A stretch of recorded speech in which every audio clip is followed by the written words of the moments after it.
ওইটা হইলে আর কি করার, আই হোপ নট।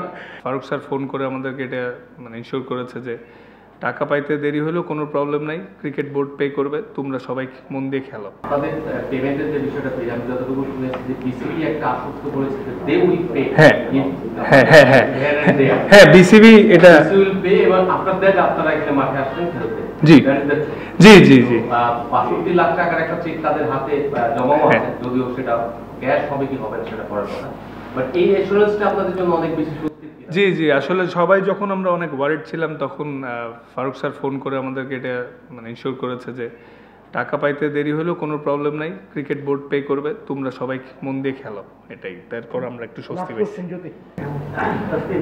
আপনি রাশিয়ার ক্যাপ্টেন এবং আপনার এক ধরনের কলিগ এখন যারা মানে বিদেশি ক্রিকেটাররা আছে মাঠে আসে না, তো আপনার কি তাদের জন্য একটা সহমর্মিতা ফিল হয়েছে বা আপনার তাদের সঙ্গে কোনো কনভারসেশন হয়েছে কিনা বিদেশ থেকে এসে কোনো ধরনের টাকা পয়সা পাচ্ছে না বা এই ধরনের? না আসলে দেখেন আমাদেরকেও তো আজকে চেক দেওয়া হয়েছে রেস্ট অফ দ্য 25%, কালকে আমরা প্লেস করব, তো তো ওইটা হইলে আর কি করার, আই হোপ নট কোনো বাউন্স টাউন্স না হোক। হ্যাঁ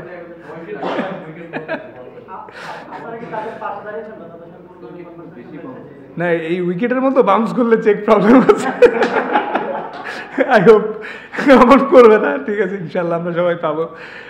তো না আসলে ভাইয়া দেখেন মানে খারাপ তো লাগছিল, ফরেন প্লেয়ার নিয়ে খেলতে চাই, পরে লাস্টে বোর্ডে আমরা রিকোয়েস্ট করছি যে আমাদেরকে লোকাল প্লেয়ার নিয়ে খেলতে দেওয়ার সুযোগ হোক, কারণ এখানে আমাদেরও তো ক্যারিয়ারের বিষয়। পরে বোর্ড অ্যাগ্রি করছে, বাট জিনিসটা আমাদের জন্য সুখকর ছিল না শুরুতে, বাট পরে ম্যাচটা জিতাতে একটু স্বস্তি পাওয়া গেল।